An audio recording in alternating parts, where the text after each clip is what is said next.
வரப்பே தலையாணி ஓ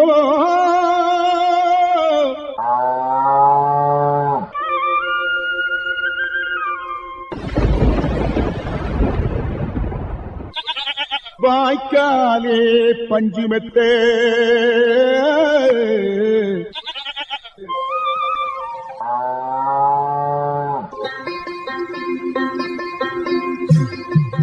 கேட்க இருப்பது இந்திய அரசின் வேளாண்மை கூட்டுறவு மற்றும் உழவர் நலன் அமைச்சகம் வழங்கும் கிசான் வாணி. இது உழவர் பெருமக்களுக்கான வேளாண் வானொலி.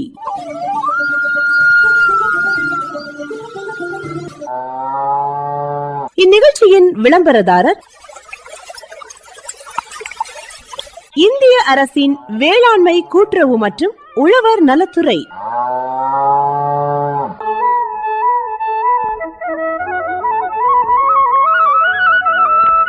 ஏ தம்பி, வீட்டில் ஒரு 3 பசுமாடு நிற்கிப்பா.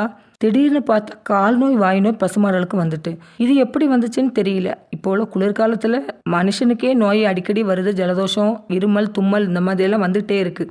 இதில் நம்முடைய பசுமாடுகளுக்கும் நோய் ஏற்பட்டனா அதை கவனிக்கிறது ரொம்ப கஷ்டம் இல்லாப்பா.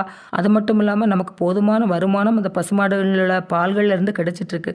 அதுவும் ஸ்டாப் ஆனால் நமக்கு அது ஒரு பெருத்த நஷ்டம். அது மட்டும் இல்லாமல் அந்த பசுமாடுகளுக்கு உயிர் சேதம் அந்த மாதிரி ஏதாவது வந்துச்சுனாலும் நம்மளால் தாக்குப்பிடிக்க முடியாதுப்பா. அது ஒரு பேரிழப்பாயிரும். அதனால இந்த மாதிரி நோய்கள் வந்தால், அதாவது குளிர்காலத்தினாலும் சரி கோடை காலத்தினாலும் சரி, சில பல நோய்கள் நமக்கு பசுமாடுகளுக்கு தாக்குது. அந்த நோய்கள் வந்தால் அதை எப்படி தடுப்பு நடவடிக்கை செய்யணும் அப்படிங்கிற விஷயங்கள் தெரிஞ்ச யாராவது கால்நடை மருத்துவர் அந்த மாதிரி யாராவது உனக்கு தெரிஞ்சவங்க இருக்காங்களாப்பா? கண்டிப்பாக இருக்காங்கக்கா. ஏன் தெரியுமாக்கா, இப்போ குளிர்காலங்கள் ஆகட்டும், அதே போல் கோடை காலங்கள் கூட இந்த கால்நடைகளுக்கு பல நோய்களை தாக்குது. குறிப்பாக பார்க்கும்போது நம்ம அந்த கால்நடைகளை சுத்தம் இல்லாமலே பல நோய்கள் தாக்குதலுக்கு வாய்ப்பு இருக்குது. இருந்தாலும் நம்ம அதை கட்டுப்படுத்தணும்னு பார்க்கும்போது கால்நடை மருத்துவர் மூலம் அறிவுறுத்தலின்படி தான் அந்த நோய்களை கட்டுப்படுத்த முடியாக்கா. எனக்கு தெரிஞ்ச ஒரு கால்நடை மருத்துவர் இருக்காக்கா. இன்னைக்கு இரவு நம்முடைய கிசான் வாணி நிகழ்ச்சியில் நாகர்கோவில் பணி ஓய்வு பெற்ற கால்நடை மருத்துவர் ஜி கிறிஸ்டோ பால்ராய் அவங்க கால்நடைகளுக்கு ஏற்படும் நோய்களும் தடுப்பு முறைகளையும் பற்றி பேசுகிறாங்கக்கா. கண்டிப்பாக நான் இன்னைக்கு நிகழ்ச்சியை கேட்குறேன்ப்பா. கேட்குறதோடு மட்டும் இல்லாமல் அவர் என்னென்ன விஷயங்கள் கால்நடைகளுக்கு ஏற்படக்கூடிய நோய்கள், தாக்குதல்கள் இந்த மாதிரி சொல்கிறாருன்னு கவனமாக கேட்டு அதுக்கேற்ற மாதிரியான விஷயங்களை நானும் பண்ணதுக்கான முயற்சிகள் எடுக்கிறேன்ப்பா. கண்டிப்பாக செய்யுங்கக்கா. சார் வணக்கம். சார் வணக்கம் சார். உங்களுக்கு வயதுன்னு பார்க்கும்போது எத்தனை வயது ஆகுது? எனக்கு இப்போ 60 வயது ஆகிறது. கடந்த மார்ச் மாதம் 31ஆம் தேதி நான் தமிழ்நாடு அரசு கால்நடை பராமரிப்பு துறையிலிருந்து ஓய்வு பெற்றேன். சார், இப்போ நீங்கள் கால்நடை துறையில் பணி நிறைவு செய்திருக்கீங்க. அதுக்கு முன்னாடி கால்நடை துறையை பொறுத்தவரை பார்க்கும்போது நீங்கள் எந்த மாவட்டங்கள்லேருந்து பணியாற்றினீங்க? இந்த கன்னியாகுமரி மாவட்டத்திலே தான் நான் பணியாற்றினேன். இப்போ தற்போது ஓய்வு பெற்றிருக்கீங்க. இப்போ இந்த கால்நடை துறையை பொறுத்தவரை பார்க்கும்போது நம்ம கன்னியாகுமரி மாவட்டத்தில் கால சூழ்நிலைகளுக்கு ஏற்ற கால்நடைகள்னு பார்க்கும்போது எந்த மாதிரி பசு இனங்களை வளர்க்குறது நல்லது? நம்முடைய மாவட்டத்தை பொறுத்த மட்டும் பசுக்களில் 2 இனங்கள் தான் நல்லபடியாக வளர்க்க முடியும். ஒன்று ஹால்ஸ்டின் ஃப்ரீஷியன், வெள்ளையும் கருப்புன்னு சொல்லுவாங்க. 2வது செவலை நிறத்தில் காணப்படும் ஜெர்சி கிராஸ். ரெண்டும் தான் அந்த பசு இனங்களை வளர்க்குறாங்க. இது ஆடுகளை பொறுத்தவரை பார்க்கும்போது ஆடுகளில் தலைச்சேரி, ஜமுனாபாரி, அப்புறம் நாட்டினம் ஆடுகள் வளர்த்து வருகின்றன. இது கோழிகளை பொறுத்தவரை பார்க்கும்போது கோழிகளில் அசீல் இனம், குராயிலர் அந்த மாதிரி வளர்த்து வருகின்றன. இது நம்ம மாவட்டத்துக்கு கால சூழ்நிலைக்கு ஏற்ற அந்த கோழிகள் ஆகட்டும், பசுமாடுகளாகட்டும், ஆடுகள் வளர்ப்புக்கு ஏற்ற இனங்கள்னு சொல்லலாம். ஆமா. இது நம்ம பசுமாடு இனங்கள் வெளி மாவட்டங்கள், வெளி மாநிலங்களில் உள்ள கால்நடைகளை நம்ம மாவட்டங்களில் வளர்க்குறாங்களா? வளர்க்குறாங்க. அதுவும் ஒரு சிலர் வளர்த்து வருகின்றனர். கிர், சிந்தி கிராஸ் வளர்த்து வருகின்றனர். இப்போ இந்த பசுமாடை பொறுத்தவரை பார்க்கும்போது இப்போ இந்த ஆரம்பத்தில் நம்ம அந்த கன்று தேர்வு செய்கிறது முக்கியம். அப்போ அந்த கன்று தேர்வு பொறுத்தவரை பார்க்கும்போது எப்படி தரமான கன்றுகளை நம்ம தேர்வு செய்கிறது, அதே போல் பார்க்கும்போது எத்தனை வயது உள்ள கன்றுகளை நம்ம தேர்ந்தெடுக்கிறது நல்லது? கன்றுகளை பொறுத்தவரை ஒரு 3 மாதங்கள் நிறைவு பெற்ற கன்றுகளை நாம் தேர்வு செய்யலாம். அதை தேர்வு செய்யும் போது தாய் பசு எது என்று பார்த்து அதன் மூலம் நாம் நல்ல கன்றுகளை தேர்வு செய்யலாம். சரி, இப்போ ஒரு விவசாயி அந்த கன்று தேர்வு செய்த பிறகு நம்ம வளர்க்குறதுக்கு முக்கியத்துவம் கொடுக்கணும். அப்படி அந்த விவசாயி எப்படி பராமரிக்க வேண்டியிருக்கும்? முதலில் குடற்புழு நீக்கம் ஒழுங்காக செய்ய வேண்டும். மாதம் ஒரு முறை குடற்புழு நீக்கம் செய்ய வேண்டும். புரதச்சத்து, எல்லா கான்சன்ட்ரேட்ஸ், எல்லா சத்தும் சமச்சீர் உணவு அளித்து வளர்த்தல் மிகவும் நல்லது.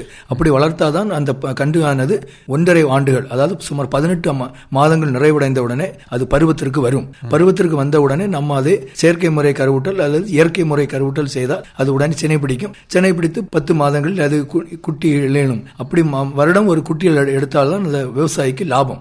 அப்போ அந்த கன்று தேர்வு செய்தால் வந்து அந்த சினைக்கு பருவம்னு பார்க்கும்போது கிட்டத்தட்ட ஒரு 18 மாதங்களான அந்த கன்று வந்து நம்ம சினை ஊசி போடுறது நல்லது. ஆமா ஆமா. அப்போ தான் வந்து ஒரு ஆரோக்கியமான வந்து குட்டியை ஈனுறதுக்கு உள்ள வாய்ப்பாக அமையும் கூட சொல்லலாம். தகுதியும் உண்டு. இப்போ நான் வந்து நம்ம விவசாயிகளை பொறுத்தவரை பார்க்கும்போது இப்போ அந்த கால்நடைகளை வந்து நம்ம முறையாட்டு பராமரிச்சதை வந்து அதிக அளவில் வந்து நமக்கு வந்து பலன் எடுக்க முடியும். அப்படி பார்க்கும்போது இப்போ அந்த கால்நடைகளுக்கு பார்க்கும்போது எந்த மாதிரி நோய்களை வந்து ஏற்படுத்துது, அதை வந்து நம்ம எப்படி தடுக்கிறது நல்லது சார்? பசுக்களில் முக்கியமாக மடிநோய். மடிநோய் வந்து மாஸ்டைட்டிஸ்ன்னு சொல்லுவாங்க ஆங்கிலத்தில். இந்த மடி நோயானது மிகவும் கொடிய நோய். வந்துன்னா அது வந்து உடனே நம்முடைய கால்நடை உதவி மருத்துவரை அணுகி அதை சிகிச்சை அளிக்க வேண்டும். இல்லை என்றால் அந்த மடி வந்து முதல்ல வந்து கல்லு மாதிரி ஆயிரும், ஃபைப்ராய்டு. அதாவது பால் கறக்கக்கூடிய திசுக்கள் பஞ்சு போல சாஃப்டா இருக்கும். அது வந்து இந்த மடிநோயானது வந்துச்சுன்னா அது வந்து மடி வந்து கல் ஆயிரும். அதுக்கு பிறகு அதுல இருந்து சீல் வரும், ஃபிளேக்ஸ், எல்லோ ஃபிளேக்ஸ் வரும். அதே நம்ம கவனிக்காம விட்டோம்னா ரத்தம் கலந்து வரும். சில சமயங்களில் பச்சை தண்ணீர் மாதிரி அந்த பால் ஆகிவிடும். ஸோ அந்த மாதிரி ஒரு பருவம் ஸ்டேஜ் ஆனா அந்த மடி வந்து முடிஞ்சு போகும். அதுல இருந்து ஒரு லாபம் வராது. எனவே மடிநோயானது எப்படி வரும்னா, பால் கறவைக்காரர்கள் அந்த பசுவை பால் கறவை செய்யும் போது கையை சுத்தமாக கழுவி எடுக்கணும். ஆன்டிபயோட்டிக்ஸ்ல கழுவி அதன் பின்னர் பாலை கறக்க வேண்டும். கறந்த பின்னரும் கையை கழுவ வேண்டும். சுத்தமான தரை, மாட்டுத்தொழுவம், கவு ஷெட் வந்து சுத்தமாக இருக்க வேண்டும். சுத்தம் இல்லைன்னா அந்த மடிநோய் வர்றதுக்கு வாய்ப்பு உண்டு. மடிநோயை பொறுத்தவரையிலும் அதுக்கு தடுப்பூசி கிடையாது. தடுக்கும் முறை என்றால் நாம் சுத்தமாக பராமரிக்க வேண்டும். பால் கறவைக்காரர்கள் பால் கறக்கும் போது அவரும் கையை சுத்தமாக கழுவி அதன் பின்னர் மடியில் கையை வைக்க வேண்டும். சுத்தமான ஆரோக்கியமான கொட்டகை அமைக்க வேண்டும். இவ்வாறு இருந்தால் மட்டுமே மடிநோயை நாம் தடுக்க முடியும். இதற்கென்று தனியாக தடுப்பூசி கிடையாது. இது போக FMD, foot and mouth disease, கால் நோய் வாய் நோய், அது வந்து வைரஸ்னால வர்றது. அதுக்கு நம்முடைய தமிழக அரசுல இருந்து 6 மாதங்களுக்கு ஒரு தடுப்பூசி உண்டு. வருமுன் காப்போம். தடுப்பூசியை நம்ம ஒழுங்காக போடவில்லை என்றால் எஃப்எம்டி நோய், வாய் நோய், கால் நோய் வந்தாச்சுன்னா அது பசுவிலிருந்து பால் கறவையும் குறையும். அதனால உற்பத்தி குறையும். விவசாயிக்கு கடும் நஷ்டம். இப்போ அந்த கால் நோய் வாய் நோயை பார்க்கும்போது வந்து அதனுடைய அறிகுறி நமக்கு எப்படி தெரிய வாய்ப்பு இருக்கும்? அறிகுறி வந்து கொடுமையா நல்ல காய்ச்சல் இருக்கும். உணவு உட்கொள்ளாது. வாயிலிருந்து உமிழ்நீர் வடிந்து கொண்டே இருக்கும். கால் குழம்பில புண் வரும். அந்த புண் வரதுனால காலை தாங்கும், ஒழுங்காக நடக்க முடியாது. இதெல்லாம் அதனுடைய கால் நோய் வாய் நோயுடைய அறிகுறிகள். இது ஒவ்வொன்றா பரவும். ஒரு மாட்டிலிருந்து அடுத்த மாட்டிற்கு வரும். அதனால இது பாதிக்கப்பட்ட பசுக்களை நாம் தனியாக குவாரண்டைன் சொல்லுவாங்க, தனியாக செப்பரேட் பண்ணி அதை கட்டி வைக்க வேண்டும். உடனே கால்நடை மருத்துவர் அணுகி ஆன்டிபயோட்டிக்ஸ் எல்லாம் உடனே எடுத்து சிகிச்சை அளிக்கவில்லை என்றால் மரணம். இப்போ அந்த கால்நோய் வாய் நோயை பொறுத்தவரை பார்க்கும்போது அது எந்த மாதிரி காலநிலைக்கு வந்து அந்த கால்நோய் வாய் நோய் வர வாய்ப்பு இருக்கும்? சில வருடங்களில் பிப்ரவரி மாதம் இது தாக்கும். ஒவ்வொரு வருடமும் 2 முறை தடுப்பூசி உண்டு. மார்ச் மாசமும் செப்டம்பர் மாசமும் அரசாங்கத்திலிருந்து இலவசமாக விவசாயிகளுக்கு வீடு வீடாக சென்று தடுப்பூசி போட்டு கொடுக்கிறார்கள். அதுக்குன்னு சொல்லிட்டு ஒரு அட்டைகள் கூட வச்சிருக்காங்க. அட்டையும் எஃப்எம்டி சார்ட் அதுவும் கொடுப்பாங்க. அந்த வீட்டுக்காரங்கள் அதை பத்திரமாக வைக்க வேண்டும். இப்போ அந்த கால்நோய் வாய் நோய்க்கு வந்து அந்த தடுப்பூசி நம்ம போடும்போது இப்போ வந்து எத்தனை வயதில் உள்ள அந்த பசுக்களுக்கு வந்து நம்ம அந்த கால்நோய் வாய் நோய்க்கான அந்த தடுப்பூசி போட வேண்டியிருக்கு? ஒரு 4 மாதங்களுக்கு மேல், 5 மாதம் 6 மாதம் ஆனாலே அதை போடலாம். நீங்க போட்டுட்டு எல்லா இந்த சென்னை மாடுகளுக்கு போடக்கூடாதுன்னு சொல்லுவாங்க. ஆனா நிறை சென்னை நியர் டேர்ம், இப்போ 9 மாதம் அடுத்த மாதம் குட்டி ஈன போகுதுன்னா அந்த மாதிரி பசுக்களுக்கு நீங்கள் தவிர்க்கலாம். மற்றபடி எல்லா பசுக்களுக்கும் நீங்க போடலாம். ஆனா ஆரோக்கியமாக இருக்க வேண்டும். தடுப்பூசி போடும்போது பசுவா இருக்கட்டும், கண்டு குட்டியா இருக்கட்டும், அது ஆரோக்கியமா இருக்க வேண்டும். சுகம் இல்லாத கண்டிஷன், இப்போ காய்ச்சல் அல்லது சரியாக உட்கொள்ளவில்லை உணவு, அந்த மாதிரி கண்டிஷன்ல இருந்தால் அந்த தடுப்பூசி போடக்கூடாது. ஆனால் விவசாயிகள் மத்தியில் வந்து இப்போ ஒரு தயக்கம் இருக்குது. என்னென்னா வந்து இப்போ வந்து சென்னை பசுகளாக இருந்து ஆரம்பத்திலே வந்து அந்த ஊசிகளை வந்து தவிர்த்துட்டே இருக்காங்க. ஏன்னா நமக்கு வந்து இந்த பால் குறைஞ்சிருமோன்னு சொல்லிட்டு ஒரு எண்ணம் இருக்குது. அந்த மாதிரி நடைமுறை இருக்கா சார்? அது அப்படி இல்லை. அது வந்து நம்ம பயந்து கொள்றது தான். மற்றபடி அப்ப அடுத்த மாதம் கண்டு குட்டி ஈன போவதே பசுக்கு போடக்கூடாது. 5 மாதம் 4 மாதம் சென்னையா இருந்தால் தைரியமா போடலாம். அது கரிச்சதவே ஏற்படாது.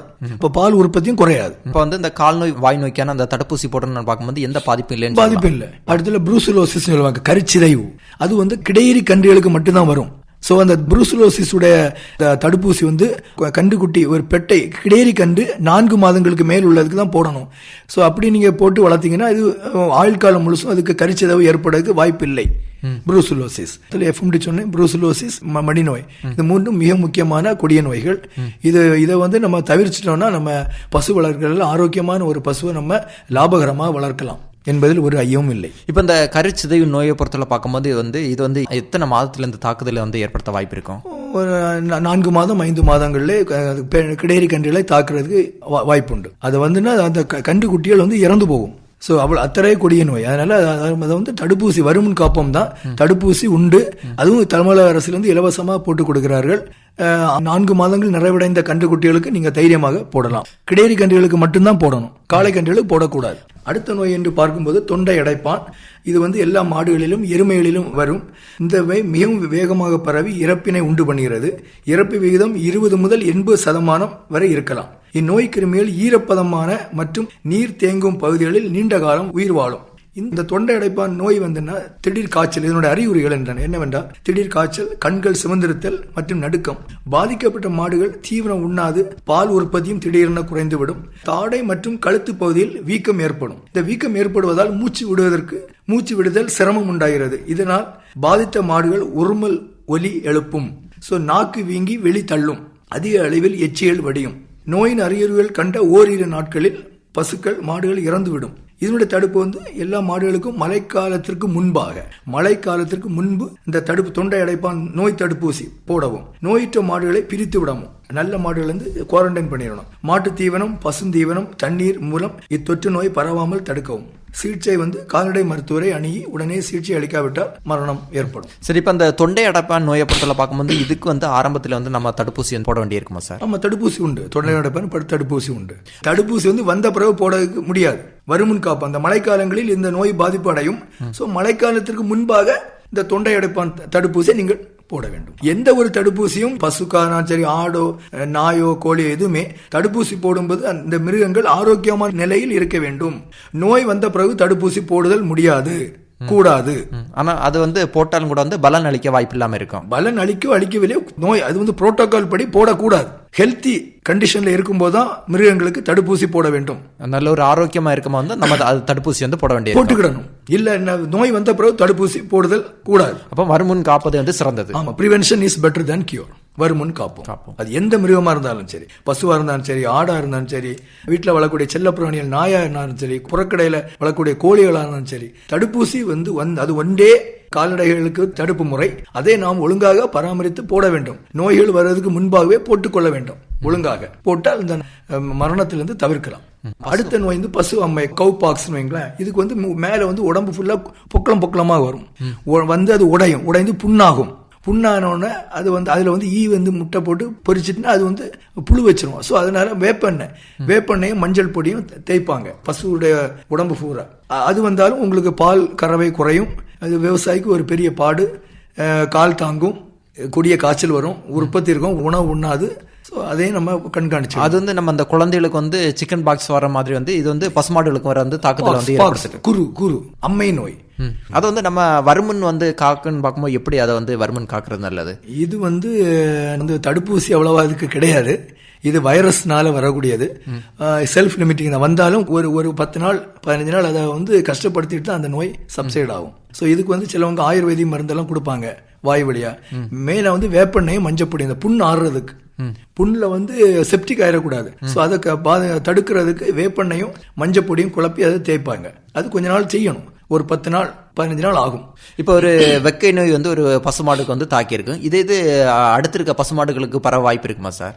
ஆமா, அந்த கவுபாக்ஸ் அம்மை நோய் வந்து அந்த கொப்பளம் வந்து உடைஞ்சு புண்ணாகும் போது அதுல இருந்து வரக்கூடிய அந்த எஸ்கிரீட்டா அது மூலம் வர்றதுக்கு வாய்ப்பு உண்டு. அதனால இந்த மாதிரி நோய் வந்தாச்சுன்னா நோய் வந்த பசுக்களை ஆரோக்கியமான பசுக்கள்ல இருந்து தனியாக செப்பரேட் பண்ணணும், குவாரண்டைன். அது எந்த நோயா, அந்த எஃப்எம்டியா இருந்தாலும் சரி, ப்ரூசுலோசிஸா இருந்தாலும் சரி, மாஸ்டைட்டிஸா இருந்தாலும் சரி, எந்த நோய் பாதிக்கப்பட்ட பசுக்களை நீங்கள் தனியாக அப்புறப்படுத்த வேண்டும். தனியாக விட்டு வந்து கவனிப்பு முறை வந்து கொடுக்க வேண்டும். சிகிச்சை ஒழுங்காக அழைத்து பராமரிக்க வேண்டும்.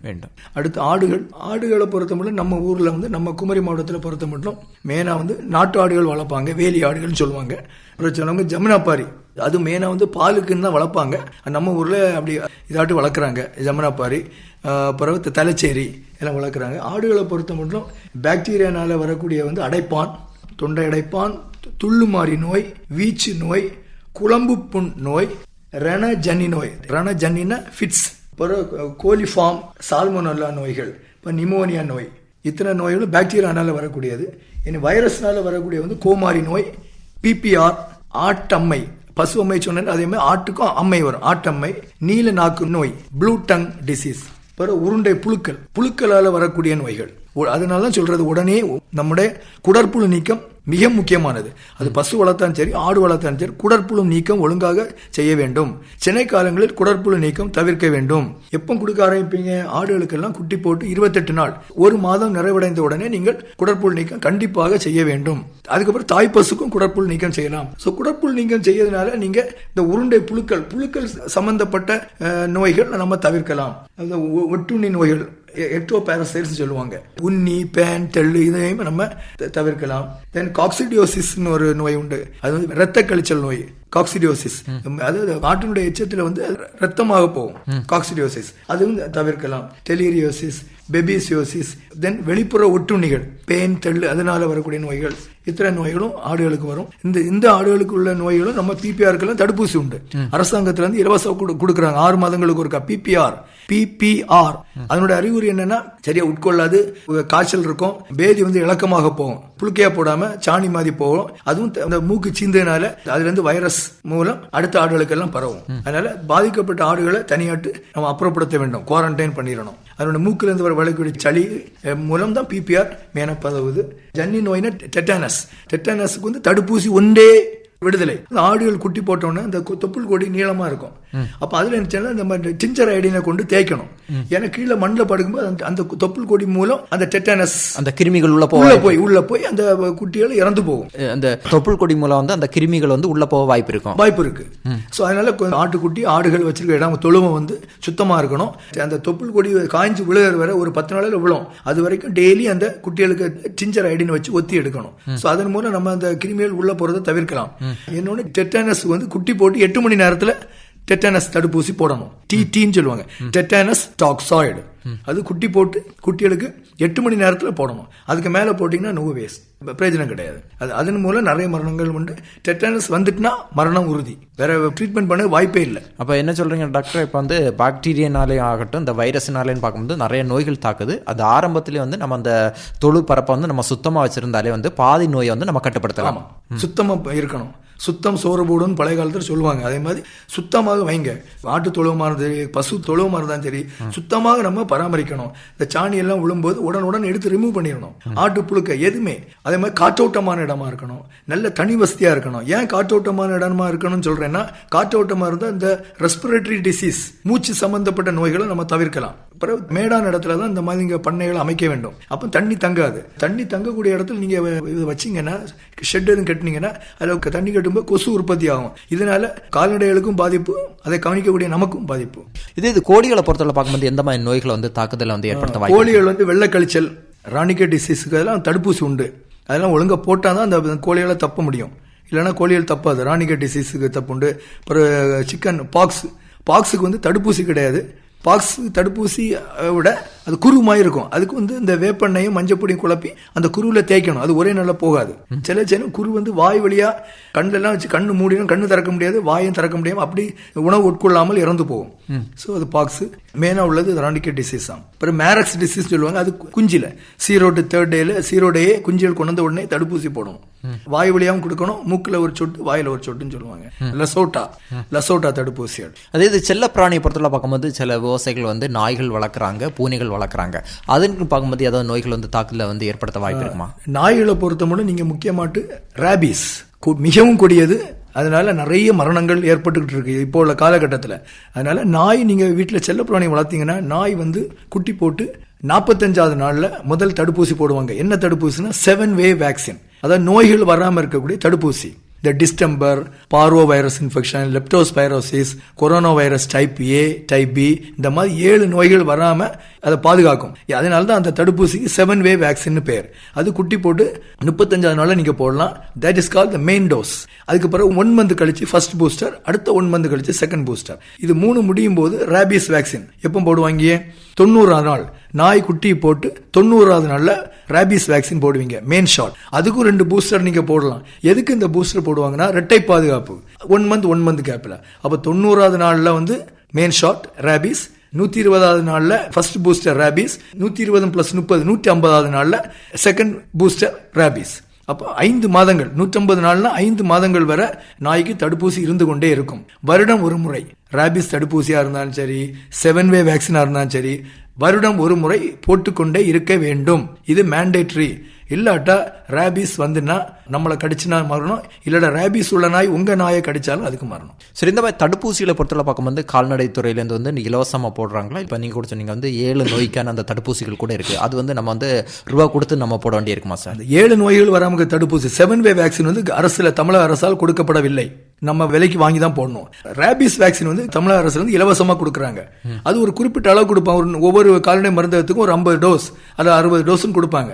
அது தீர்ந்த பிறகுனா அதுவும் நம்ம விலையை வாங்கி தான். அப்போ வந்து விவசாயிகள் வந்து அந்த கால்நடை மருத்துவமனையில் வந்து அந்த ரேபிஸ் நோய்க்கான அந்த தடுப்பூசி வரும்போது வந்து தடுப்பூசி வந்து போட்டுக்கொள்றது நல்லது. போட்டுக்கொள்ள நல்லது. போடும்போது உங்க நாய்க்குட்டி ஆரோக்கியமா இருக்கணும், அதான் முக்கியம். நோய் இருந்து ஏதாவது சரியா சாப்பிடல, காய்ச்சல் இருக்குன்னா அன்னைக்கு பொண்ணு போடக்கூடாது. ஆரோக்கியமா இருந்தனா கொண்டு போட்டுருங்க. 90 நாள் முடிஞ்சிட்டுனா உடனே போட்டுருங்க. போடலன்னா ரொம்ப ஆபத்து, நம்ம மனிதர்களுக்கும் ஆபத்து, மிருகங்களுக்கும் ஆபத்து. என்ன சொல்றீங்க டாக்டர்னு பார்க்கும்போது இப்போ அந்த கால்நடைகளுக்கு வந்து நல்ல ஒரு ஆரோக்கியமா இருக்கும்போது வந்து நம்ம அந்த தடுப்பூசி வந்து போடுறது நல்லது. அப்பதான் வந்து அந்த கால்நடைகளும் நல்ல ஆரோக்கியமா இருக்கும், வீட்டுக்கு வந்து ஒரு செல்வ செழிப்பா இருக்கும் கூட சொல்லலாம் இல்லையா சார்? கண்டிப்பா, ஒரே நிச்சயமாக சொல்லலாம். அப்போ இவ்வளவு நேரம் பார்க்கும்போது கால்நடைகளுக்கு ஏற்படும் நோய்களும் தடுப்பு முறைகளையும் பற்றி நல்ல அருமையான கருத்துக்கள் சொன்னீங்க சார். நன்றி, வணக்கம். நன்றி. இதுவரை கால்நடைகளுக்கு ஏற்படும் நோய்களும் தடுப்பு முறைகளும் நேர்முகம் கேட்டீர்கள். பங்கு பெற்றவர் நாகர்கோவில் பணி நிறைவு பெற்ற கால்நடை மருத்துவர் ஜி. கிறிஸ்டோபால் ராய் அவர்கள். உடன் உரையாடியவர் டி. எட்வின் ஜெயராஜ்.